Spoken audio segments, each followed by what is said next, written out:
If you've ever felt like the world runs on a different clock than you do, this video is for you.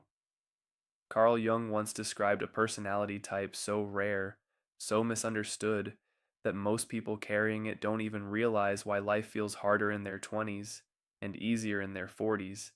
If you've ever felt too deep for small talk, too quiet for the room, too intense for casual friendships, stay with me, because by the end of this video, you'll understand something about yourself that no school, no career counselor, and maybe not even your own family ever explained to you.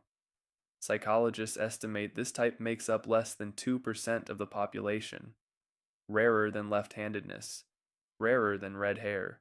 Jung didn't give it a catchy name. Modern psychology did that later, but he was the first to notice the pattern, a person who feels everything deeply, who thinks in symbols and meaning, not small talk, who seems to sense what others are feeling before they say a word, and who, for most of their early life, feels completely out of sync with everyone around them. Here's the strange part: this same type of person, later in life, often ends up the writer, the therapist, the founder, the quiet leader everyone trusts. So, what happens between 20 and 40 that changes everything? Let's start with the research. Modern trait psychology backs up what Jung was describing almost a century ago. People with this profile score unusually high on something called openness to experience.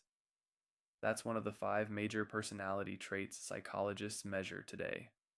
High openness means a rich inner world, deep curiosity, strong imagination. It also means something else: a nervous system that processes more. Researchers studying sensory processing sensitivity have found that some brains simply take in more information from a room, more tone of voice, more body language, more unspoken tension. That's not a flaw, it's a different setting on the dial. But here's the problem: most environments, school, early jobs, even friend groups, aren't built for that setting.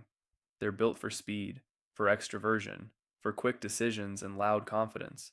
So a nervous system built for depth gets punished for not being fast. Now let's talk about the part nobody says out loud. If you grew up feeling too much or too sensitive, it probably wasn't really about you. It was about mismatch. Culture rewards extroversion early. The loudest kid gets picked first. The fastest talker gets the promotion. The most socially confident person gets remembered. So if your strength is depth instead of speed, the first 20 years of life can feel like constantly losing a game that was never designed for you. You watch people succeed doing something that looks effortless to them and exhausting to you. That's not weakness. That's a timing problem. Because the traits that don't pay off in a loud room pay off enormously once life demands wisdom instead of noise. Here's where it gets even more interesting.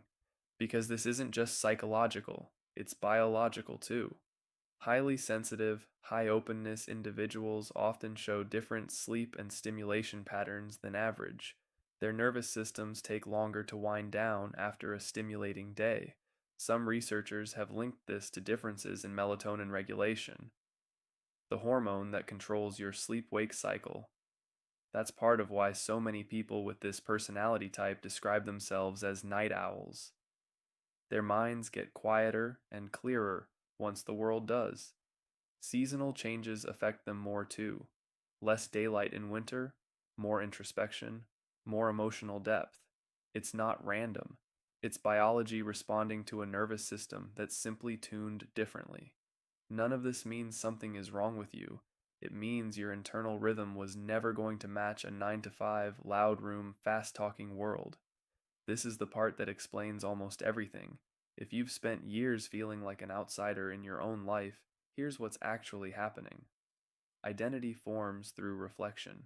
Most people build their sense of self by matching the people around them, but a mind wired for depth doesn't match easily. It notices what others miss. It asks questions others don't think to ask. It feels uncomfortable in shallow conversation, not because it's arrogant, but because it's starving for meaning. So instead of blending in, this type of person often spends their early life observing, studying people, studying patterns, quietly building an internal model of how the world actually works. That looks like isolation from the outside. From the inside, it's training. Now, here's something psychology has confirmed again and again. Your nervous system remembers emotional experiences longer and more vividly than factual ones.